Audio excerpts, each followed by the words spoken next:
Isang mapagpalang araw po sa inyong lahat. Good day, everyone. Let me first paint a picture of the world today. We cannot deny that we are living in a world full of racism, sexism, socio-economic inequality, and corruption.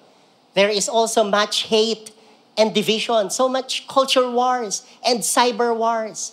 Add to that, the increase in crimes and violence and immoral proclivities. Finally, and worst, there is church's relativism. The church turning a blind eye to all that's happening and even compromising and bending the truth instead of taking a stand against all those issues. All of those scream for change. We need change. And today, allow me to propose that godly education, one that targets the mind, the hands, and the heart, is key to bringing real change and holistic transformation to the world. So let us discuss the keys to being God's instruments of change. The world may be messed up, but change is possible. But we need to contribute. And how? Well, we contribute first by knowing, by focusing on the scholarliness of the mind. Fides quaerens intellectum. In English, faith in search of understanding. The one who has faith must endeavor to understand what he believes. Because of that, we are all theologians. Some of us may not be pastors or may not have graduated from a Bible school, but I assure you, we are all theologians. We all engage in the study of who God is.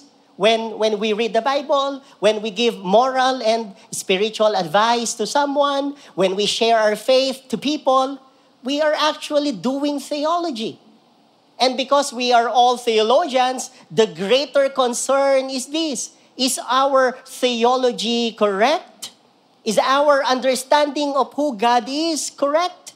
Because there is no genuine transformation apart from a genuine understanding of His person and nature. How we understand God's holiness and justice and love would determine our course of action in this life.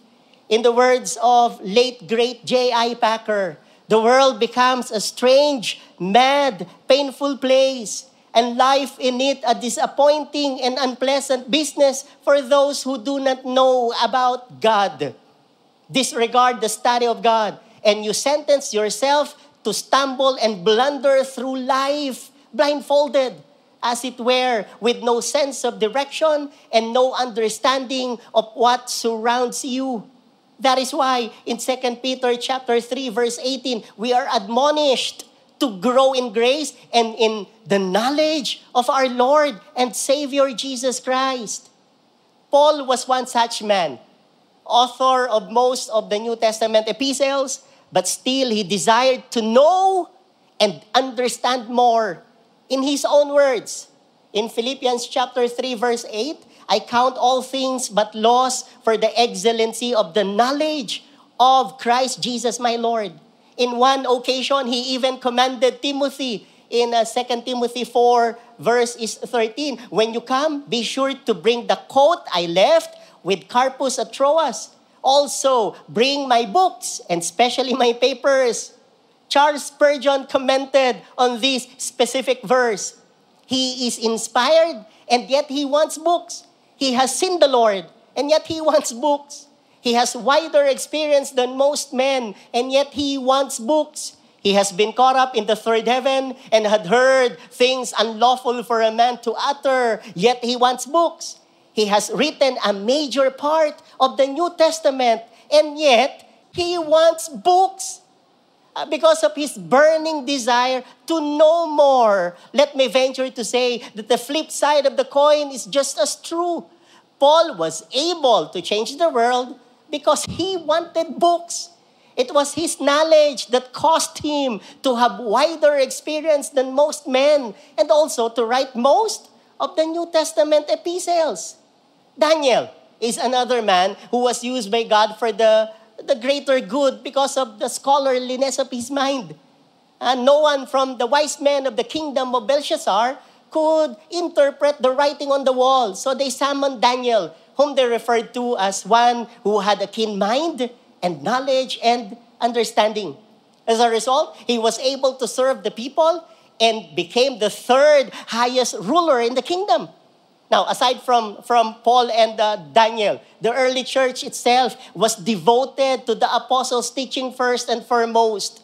Let me read to you Acts chapter 2, verse 42. They devoted themselves to the apostles' teaching and to fellowship, to the breaking of bread and to prayer.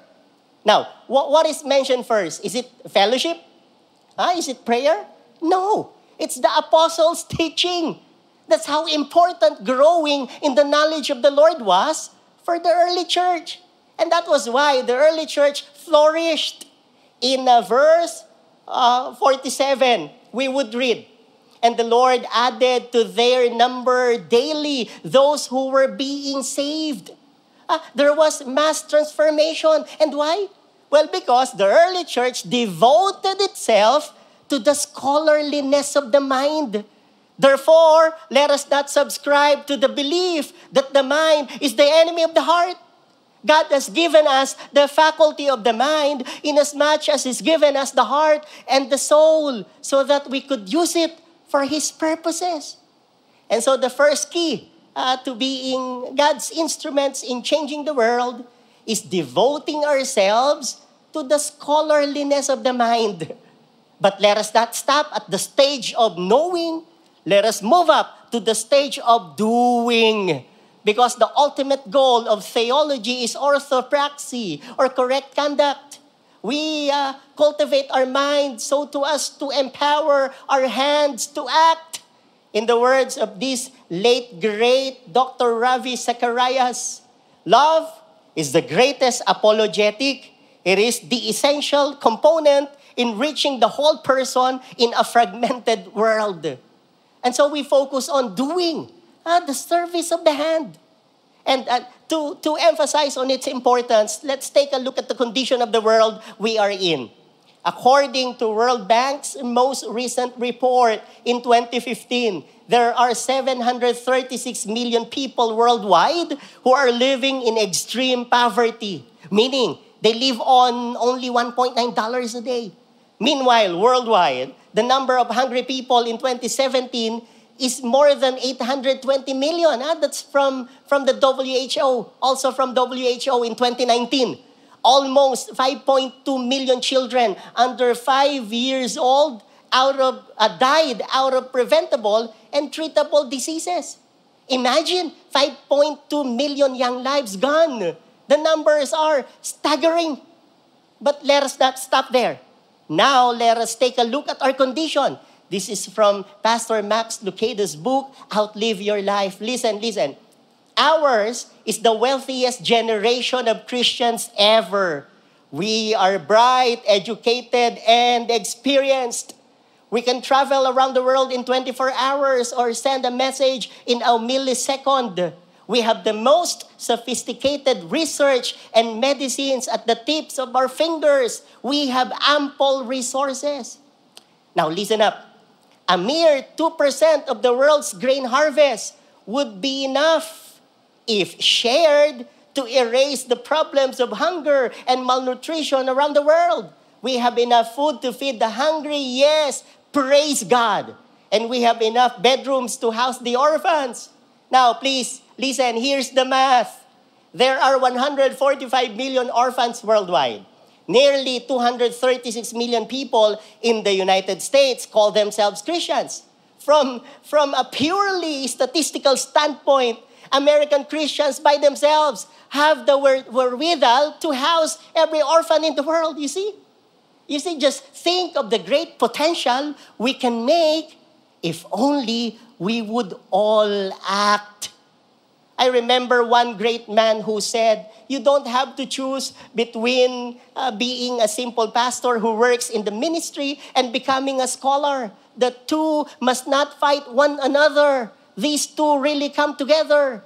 Good, solid theology must be able to serve pastoral needs. But good pastoral life must also be based on solid theology. And so our point, service of the hand.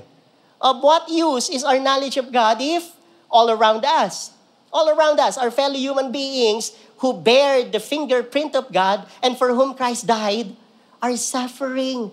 More than hearing our faith, the world needs to see our deeds. In James chapter 2, verses are 14 to 19, James denounced Christians for their selfish and Christ-like deeds. Let's read it in verse 14.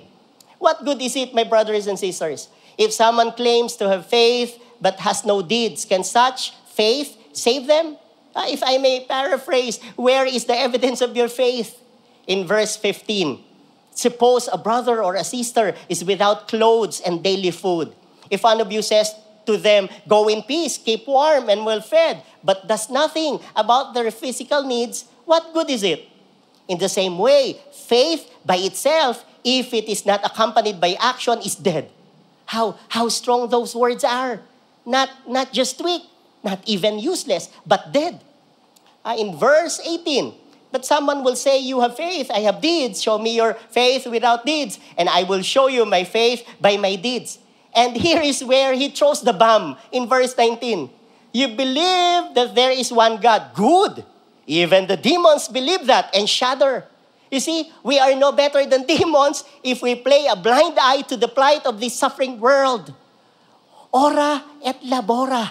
Pray and work. That must be the maxim we live up to. The early church did that. In Acts chapter 4, verses are 32, 34, and then let's go to verse 35. We would read, all the believers were one in mind, in heart and mind.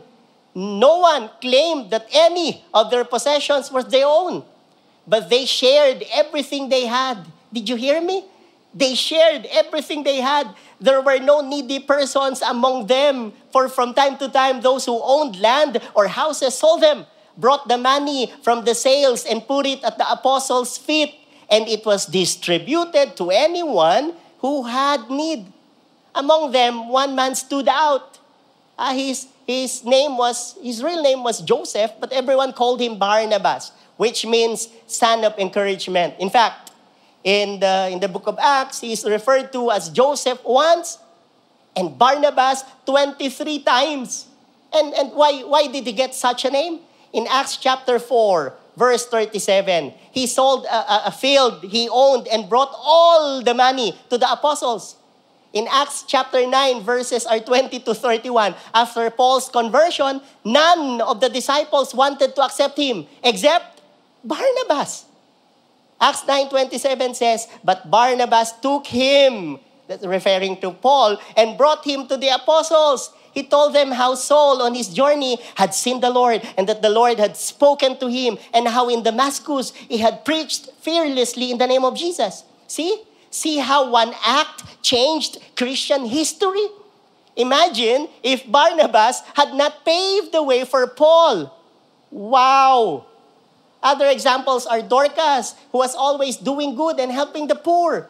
That's Acts 9:36. And Gaius, who was known for his hospitality for traveling preachers. That's 3 John chapter 1, verses 5 to 8. And so our prayer, may there be more Barnabases and Dorcases and Gaiuses who are willing to do the work for Christ. Amen? Amen. Now, from knowing to doing, we move to our third and final point, being.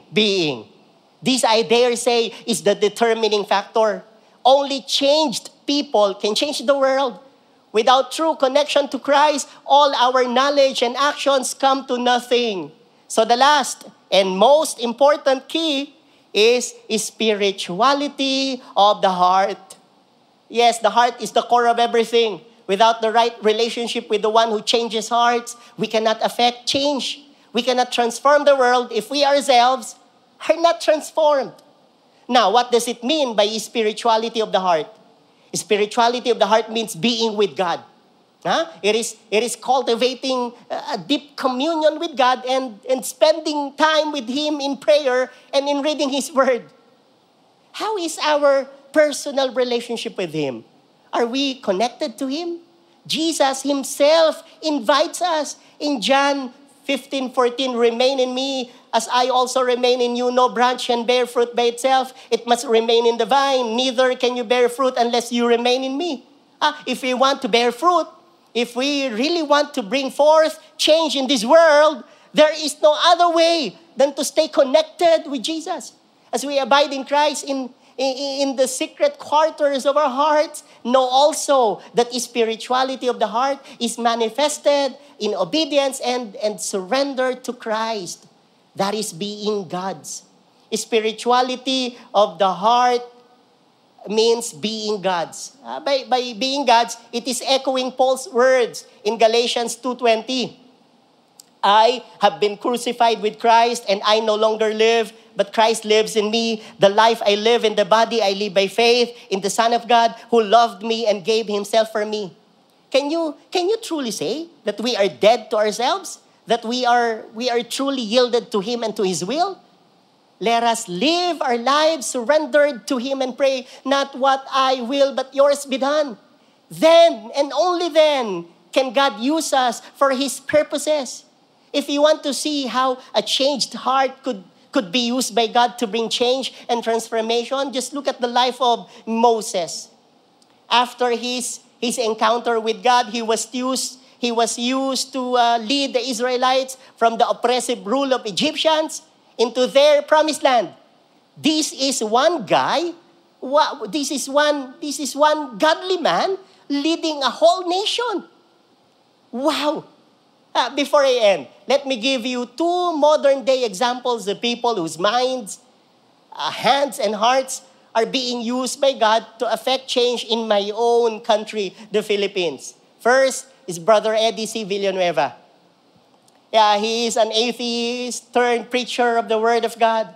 As of date, the ministry he has founded already has chapters in the Philippines and the more than 60 nations of the world. Furthermore, Brother Eddie has extended his hands to serve not just people in the church, but Filipinos in general. He has sparked a campaign, Bangon Pilipinas, or Rise Philippines, that kindled a genuine love for the nation among Filipinos. And his battle cry, Diyos at Bayan, for God and country. Presently, he is serving as a deputy speaker in the Philippines House of Representatives, crafting bills that would be for the welfare and greater good of Filipinos. With the passion he has, Brother Eddie influenced his son, Senator Joel Villanueva, to do the same. From 2010 to 2016, he raised technical vocational education and training in the Philippines to a whole new level. As a result, countless Filipinos were given better jobs and consequently better lives. He is currently a senator of the Republic of the Philippines whose vision is to transform the lives of Filipinos through jobs, education, service, dignity, and progress. In conclusion, we have talked about the three keys to being God's instruments of change, namely scholarliness of the mind, service of the hand, spirituality of the heart.